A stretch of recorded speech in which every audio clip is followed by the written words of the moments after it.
ओम सर्वधर्मस्थापकस्त्वं सर्वधर्मस्वरूपकः आचार्याणां महाचार्यो रामकृष्णाय ते नमः. We are studying the first part of Sri Ramakrishna the Great Master, called the historical background and early life. And we are studying the first chapter named Need of the Age. Before that, there was an introduction, and now this is the first chapter.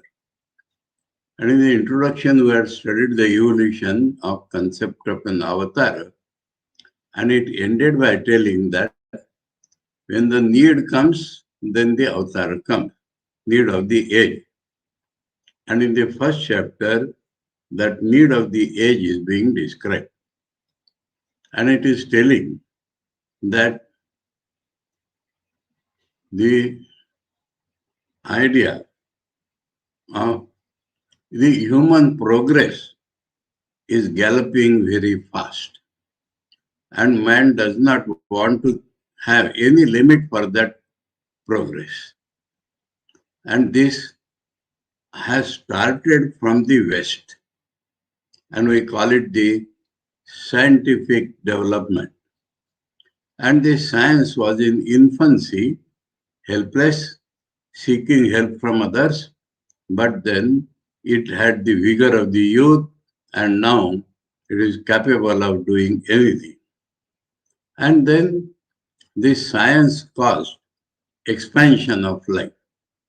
And we want to know whether it has helped real progress. That means whether man has become more happy or miserable compared to what he was. And for that, he described that science, after making the life much more smooth, turned inside and wanted to know about the inner life of man also. And this inner life of man we saw is the mind and also the Atman, which is pure consciousness. And the mind, they had no means to perceive, but even then they continued to study. And consciousness, they had no idea what it is, because their attention was totally absorbed in the material science. They believed themselves to be nothing but made of matter and energy, and so the outside world also they looked as made of matter and energy. And so, to study the consciousness, which is the main constituent of I, subject, they made a grave mistake of trying to study it as an object. So they missed the path totally. No amount of progress in the external science can lead a man even to have a glimpse of that Atman. What to speak of the real darshan, the real experience? Because the path is opposite.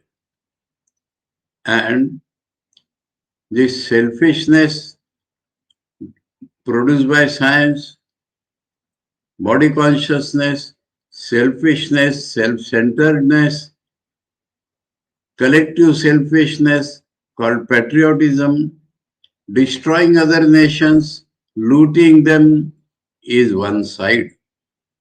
On the other side, self-control, turning the mind inside, and inside. And we are not referring to only this body. Outside world also, we have to study inside and inside and inside, not hypothetically, not deriving everything from the experience of the five senses, but the subtler world, and subtler world, and subtler world. Behind everything, we'll see the same consciousness. If we are aware of ourselves as consciousness, we'll become aware of the whole world as nothing but manifestation of consciousness. This path they totally missed. They went other side. And one more fact, that Christianity was dogmatic. It opposed the progress of science, and so they removed the priest from their path and went ahead. Because of this, they lost the faith in Atman. And so, without any check, they have left their boat to the mercy of the wind of desires. And so, this is what has happened. And then, what it leads to. Because no amount of external material progress is able to quench the thirst which is in every human mind. They do not know, but there is a thirst and there is a gap, abhav, want. And there is this will never go. So they understood, they felt helpless. What to do now? This has been described. And now, today we have to understand that how this has affected India. A little of it indication was given that how it affected the eastern countries like Japan, but now we have to study its influence on India. So, we come to para 9 of the first chapter. The occupation of India by the West and its result. So, political occupation. It was natural and inevitable that the occupation by the West should bring about many changes in the distribution of the national wealth in India. So, political occupation leads to economic rearrangement. That is how the whole thing will start. Because previously it has been described, one main point, that they say there is no nation in India till the Britishers made it. It is from the political point of view. We may not have had an empire throughout India, but the nation, the common cultural nation existed. And that Saradan Swamiji has shown that all India revered Guru, Ganga, Gayatri, Gita, and also cows, which is called Go. One point. Second point, Ramayana and Mahabharata have influenced and are influencing even today the basic character of Indian people. This is the common ground of nationhood in India. And the base of this is religion. Base of this is man's endeavor to realize his own real nature. That is the base of all these. And there he has mentioned the word Hindu also, because Indian and Hindu are the same thing. Now, so this and the idea in India or the Rishi's revelation in India that the social life also was based upon this, that Brahmins, Kshatriyas, Vaishyas and Shudras, men of different temperaments, will proceed in their own field of work. They need not change their work. But if they do their work in the proper devotional spirit, they will realize God, they will realize their own real nature, which is divine bliss eternal. And so there was no quarrel that you have more money, I have less money, you are more prestige, I don't have prestige. Even this untouchability, this did not produce any conflict because the idea was moksha, and so when every man according to his work can reach moksha, where is the question of quarrel? Moksha is the goal of life. And so in the Mahabharata we have seen Vyasa Gita, a butcher teaching a great sage, a pativrata stri, what we call homemaker, the pure homemaker loving her husband only, not wavering her mind here and there, was able to realize all the truths of Vedanta. So, that is India. Now, on this background, the Western occupation has produced a different concept of the economy of India. And so, it was natural and inevitable that the occupation by the West should bring about many changes in the distribution of the national wealth in India. But the influence of the West went further. It produced a radical change in the deep-rooted convictions which had guided men and women from times immemorial. Because they had occupied, they changed the concepts, we came under their influence, and they dealt with education in the way they wanted, and they taught us that you are all fools, you have lost any interest, you had no nationhood, and so they influenced us. They produced a radical change in the deep-rooted convictions. As a result, the impression grew that the doctrine enjoy to renounce. Enjoy, that means experience the objects, and that will lead you to renounce so that you will go to God. That is the old Indian concept. That is the aim of enjoyment, is ultimately to renounce everything. Enjoyment appears as enjoyment today. Philosophically, it can be called as experiencing the world, which will tell us that the world is nothing, and so renunciation would come. That is the old Indian concept. Was an empty tale invented by self-seeking priests.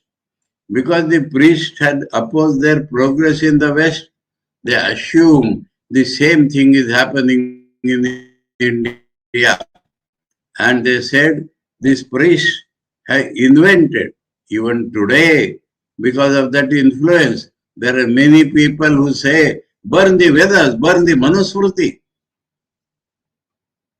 So, these are all fake gods in India, caused by the Western influence.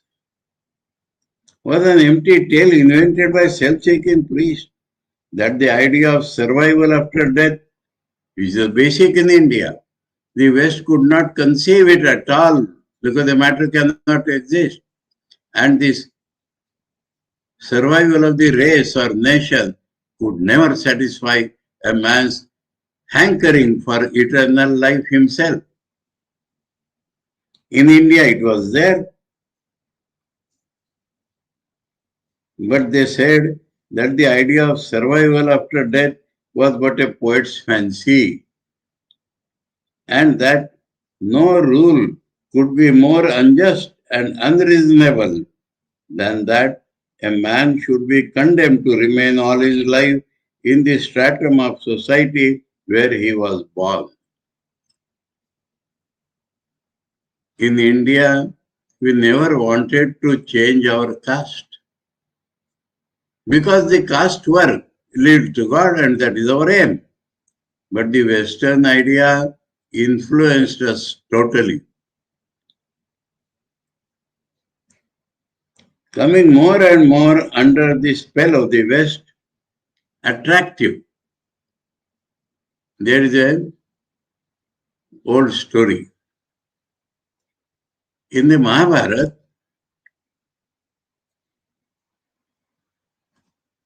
there was some incident. Some princess from Pandavas or Krishna's family, Balram had an idea of marrying her to somebody from the Duryodhana's family. Krishna did not like that idea at all. They was going to Asura. So he told Bhima's son Ghatotkach, who was an Asura, to do some trick. And so they opened a market and price they were selling beautiful silken cloths of many varieties. And what is the price? Give up your old clothes and take this new. So everybody changed. And the marriage procession was coming. And there everybody changed. And then Ghatotkach withdrew his Maya, his witchcraft. And so all those appearing beautiful clothes vanished. And they had nothing on. So out of shame, they went back and did not come for marriage. And so Krishna succeeded in tricking, anti-tricking Balram, and because the auspicious occasion should not be lost, so that princess was married within the Pandavas or Krishna's family. So this is what the Britishers did. They gave us apparently beautiful things. And India lost all its craft. And during First World War, all the factories were turned into producing ammunition. And so they stopped the production of cloth. And India's indigenous craft of making cloths was already lost. So the Indians had nothing to put on. That is how the whole India was duped. Give up the old, take the new. Every field. And this is what had happened. Coming more and more under the spell of the West, this is called the spell. Magic. India rejected the ideal of renunciation and self-control that itself was lost and began to run after worldly enjoyment, worldly pleasures. So, Western influence of India is of this type. This attitude brought with it the decay of the ancient system of education and training. Education and training. That means education may be theoretical, training means practical life. India had its own system. And there arose atheism. No belief in God, no consciousness, love of imitation, of imitating the West to appear like them, and lack of self-confidence. Because the backbone is lost. So where will the self-confidence come from? We have to imitate the West. We are not even 1/10 of them. So who have lost self-confidence. And main contributing in this is not mentioned here, Lord Macaulay in 1836 got the Education Bill for India passed. And there he said, I want to produce second-rate citizens.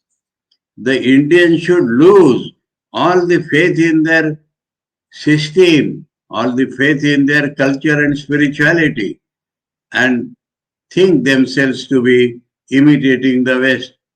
As a part of that, he said, in 30 years, I will make the Bengalis forget Mother Kali. Because in Christianity, there is no motherhood of God.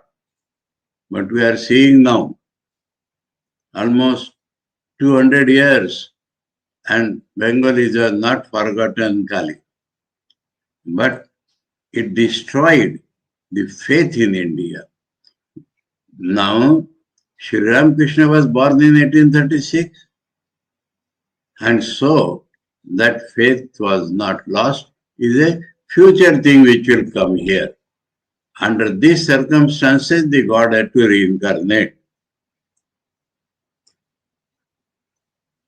Thus, the nation lost its backbone. People came to believe that their long cherished beliefs and practices were erroneous. And they felt that perhaps their traditions were crude and semi-civilized. Many of our ideas the West does not understand, and so it calls barbarian, semi-civilized, because they do not understand. Questions these days in the film world, what pouring of milk on a stone will give you? Is it a stone? Unless your brain has become a stone, you can never conceive Shivling as a stone. It is consciousness. Shiva is in Samadhi. It is the symbol of Shiva in Samadhi. Nobody. They equated with the phallic organ. And an organ, one will pour milk. Are we mad? And this idea, today, the film industry is showing to the Indians, imitation of the West. So many things.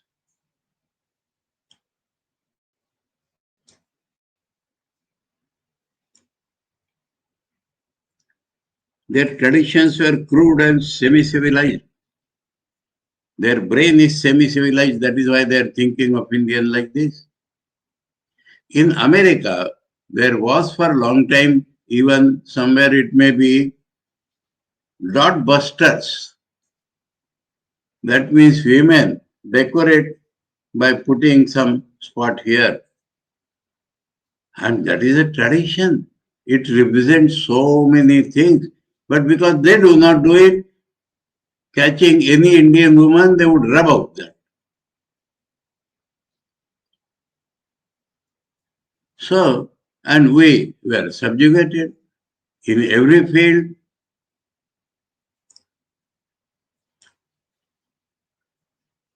As the West, with its wonderful knowledge of science, declared them to be. And that is a spell under which we came, blinded by the desire for enjoyment. India forgot her ancient culture and glory. The loss of that memory confused her understanding. Now this Saradananda Swamiji has put a parallel description of the Gita, some shlokas of the second chapter. Sangat sanjayate kama. Dhayato vishayan punsa sangat sangasteshu upajayate. Sangat sanjayate kama. Kama krodho vijayate. Krodha dvoti sammoha. Sammohat smriti vibrama. Smriti bhranshat buddhinasho. Buddhinashat pranashyati. If one does not lift oneself by spirituality, if it goes down by thinking of the objects more than once, that is dhyan. Dhayato Vishayan, thinking of the object repeatedly, will lead to attachment to that object. Attachment will lead to desire. Desire will lead to anger. And anger will lead to some more delusion. And we'll forget many things which are important in life. Smriti Vibrama. And when we forget the basic values, our thinking is gone. Buddhi nasho. Our philosophy changes. And buddhi nashat pranashyati. If the philosophy changes, we get destroyed. That is the series which Saradananda is describing happening in India as a nation.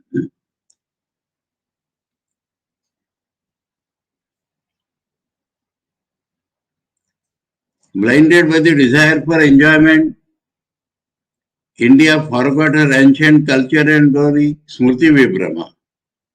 The loss of that memory confused her understanding, Buddhinashu, and the national existence itself was at stake, Pranashyati.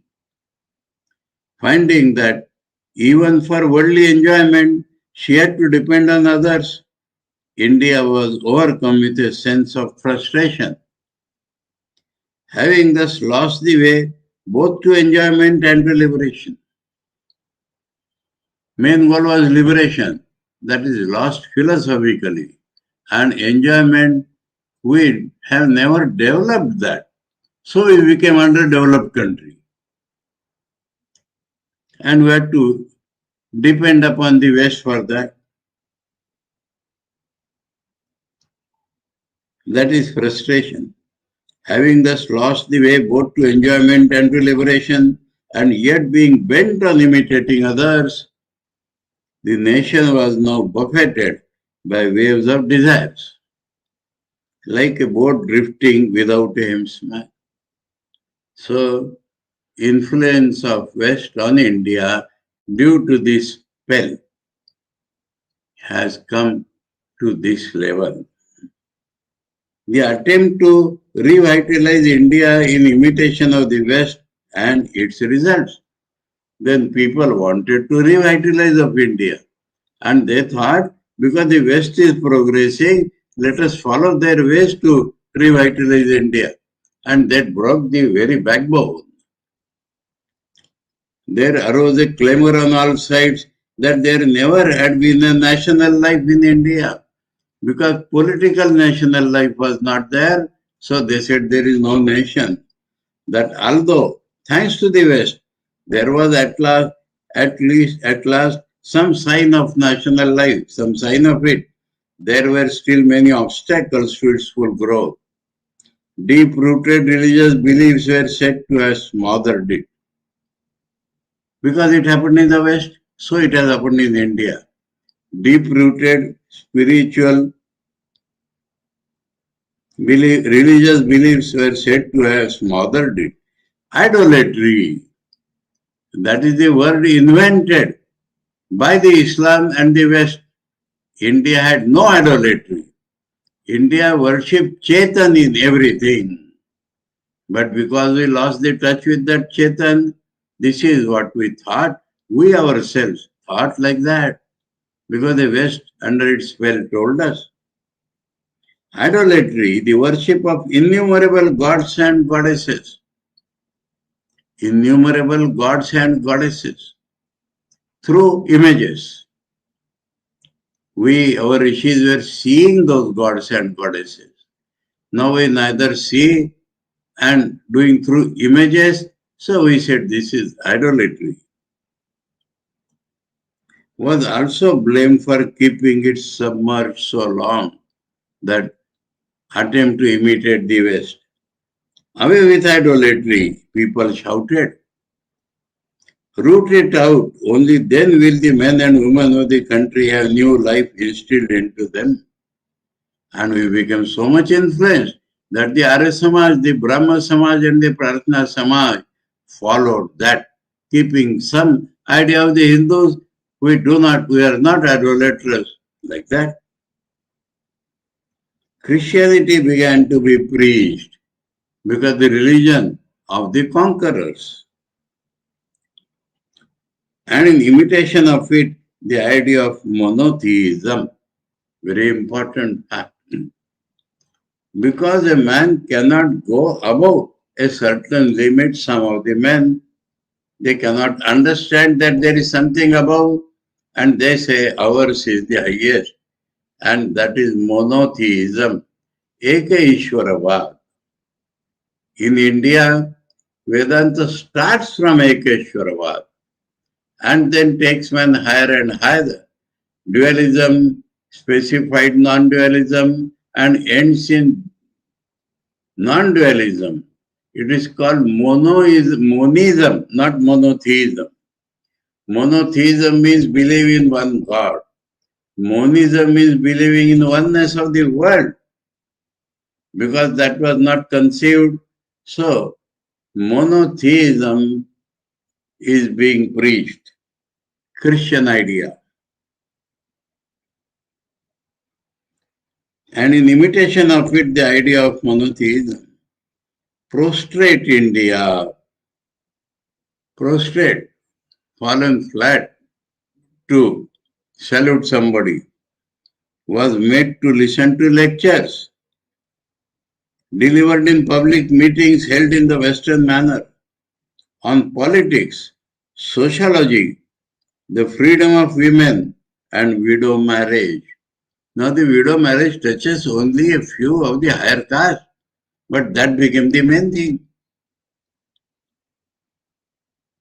The idea that widows can cultivate spirituality more than others was lost.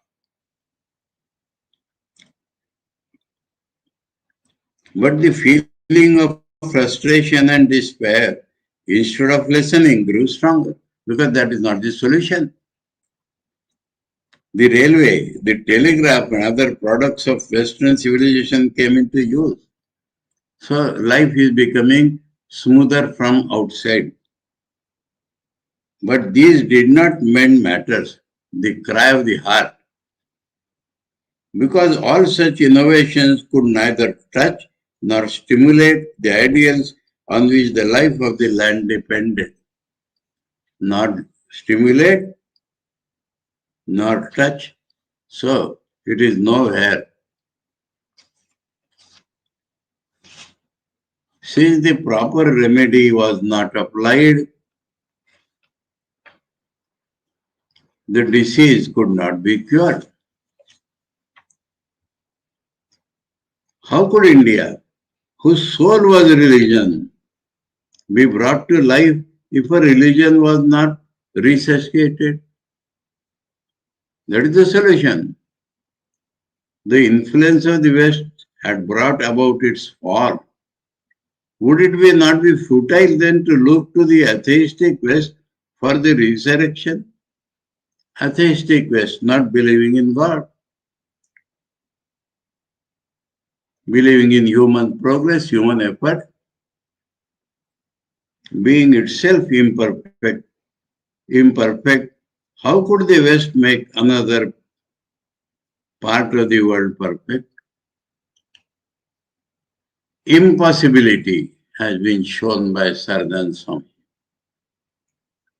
The national life of India, its merits and demerits. Important. He is unbiased. He says, yes, there were defects in the national life. Accretions had come on the ideals. But India had the strength of readjusting itself. That was lost due to Western influence. It cannot be said that there were no defects at all in the national life of India before the coming of the Westerners. Any infection spoils a body only when the body is already weak, not otherwise.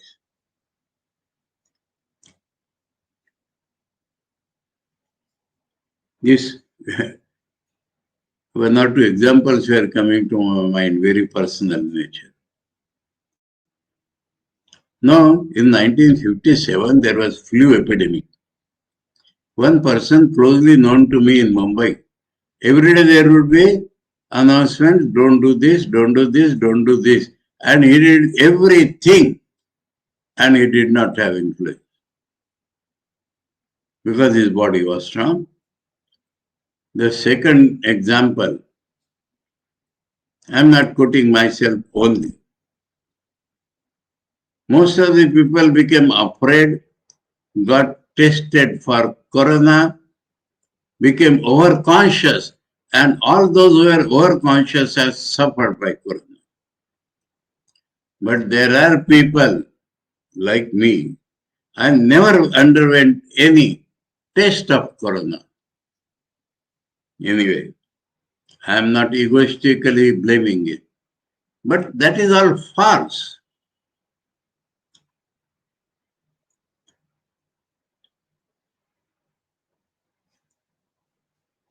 It cannot be said that there were no defects at all in the national life of India before the coming of the Westerners, but the nation being vigorous, there was a constant endeavor on its part to remove any defects.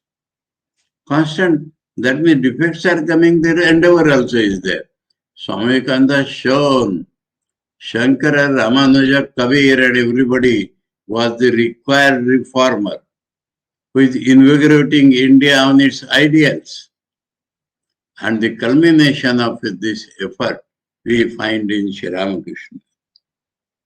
Now that the nation and society were lacking in this effort, the spread of Western ideas and ideals, instead of curing the disease, was on the point of killing the patient. The present decline of religion is the result of the spread of Western thought. So, this Dharma Glani is the result of the Western thought, and so, standing strong in this age, one has to reply to that. It is thus clear that the decline of religion in the West has affected India also. One is surprised to find how far this decay of religion has spread all over the world at the present time. If there is really such a thing as religion, really such a thing as religion. These days a fight over religion and spirituality. Religion is used the word throughout, and the only meaning of religion is to realize God. Everything for that. So he says, if there is really such a thing as religion, and if men have the power to realize it through the grace of God, there is no doubt whatsoever that the modern age, steeped in sensuous pleasures, has strayed far away from it. That is the reason why science, although enlarging the scope of modern life by providing men with all kinds of means to enjoyment, has failed to bring them peace. So peace is not there. Hahakar is there. Who will come to the rescue? Whose heart will be so moved by this restlessness and agony of the world? Because that is the need of the age. When the whole world suffers, incarnation comes.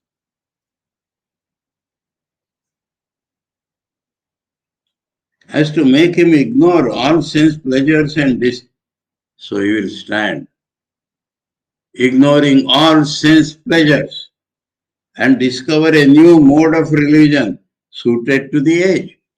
So if the mind has changed, if we believe in demonstration by science, if we have come close to each other, and if we are, along with that, let us add the social changes caused by the French Revolution of liberty, equality, liberty and fraternity, then whose heart will be so moved by this restlessness and agony of the world as to make him ignore all sense pleasure and discover a new mode of religion suited to the age, who will reverse the downward course of religion in East and West, because East has the elements of spirituality. So first it has to be roused, and then West is bound to follow it. When the West will follow the East, they have their own views, they have their own vision. So when India becomes the leader in all fields of life, politics, economics, sports, education, and whatnot, then only the West will understand the value of the East, and then West will follow India's spirituality. That is the plan.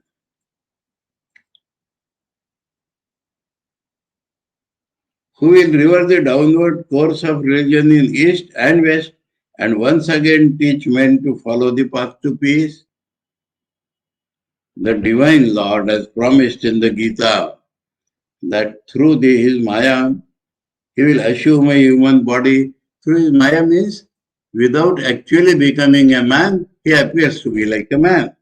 He will assume a human body and manifest his powers whenever religion declines and will help men to obtain peace. That is the promise. So whenever the religion declines, will not the need of the age rouse his compassion? Will not man's helplessness and despair urge God to assume a body? God incarnates once again to stop the decline of religion. The demand of the times has, O reader, actually brought this about, for the Divine Lord has in truth once again been born as the spiritual teacher of the world. Listen with faith to his gracious message. As many faiths, so many paths. And you will realize the Divine Lord through any spiritual practice performed with a sincere heart.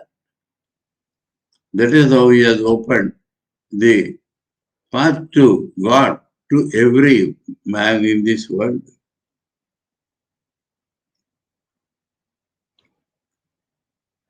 Let us dwell in admiration on the unheard of renunciation. Unheard of renunciation and austerities practiced by him.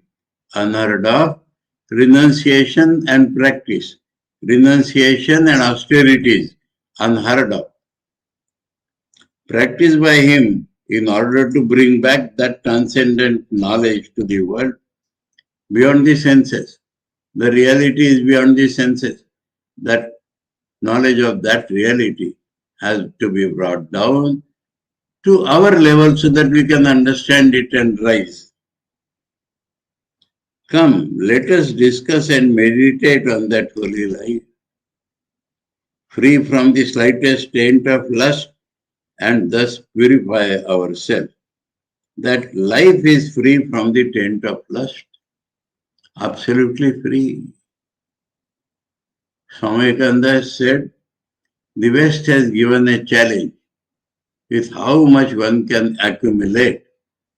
India has replied in the form of Sri Ramakrishna with how much less a man can live happily. The West has put a challenge of how much man can enjoy lust. And India has given a challenge, reply to that challenge through Sri Ramakrishna, how a man can live supremely happy without the taint of lust. And so, that is the avatar. And as Sri Ramakrishna has said, we need not do what he has done, but we have to go on that very path. That is the need of the age. So historical background included this most important part of history and then the other part of history. So let us come to chapter 2 today. Sri Ramakrishna's birthplace, Kamarpukur, and ancestry. Two things. Kamarpukur, where God decided to incarnate himself, has something special because of which he came there. And ancestors of Sri Ramakrishna, we learn so many things from them because of which God was born in that family. So this is the other side of the historic background, the speciality of Kamarpukur and speciality of that family, who in this decline of religion were holding on to religion as much as they could. So there God is born. So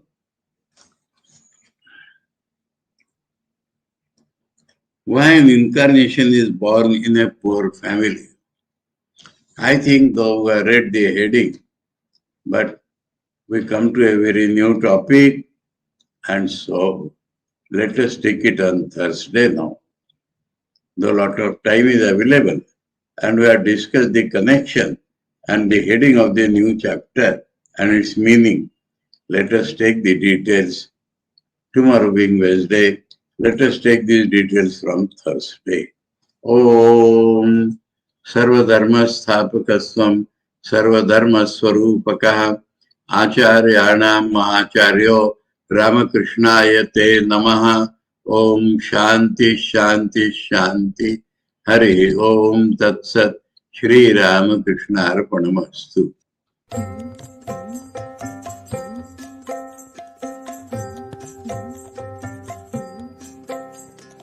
Jai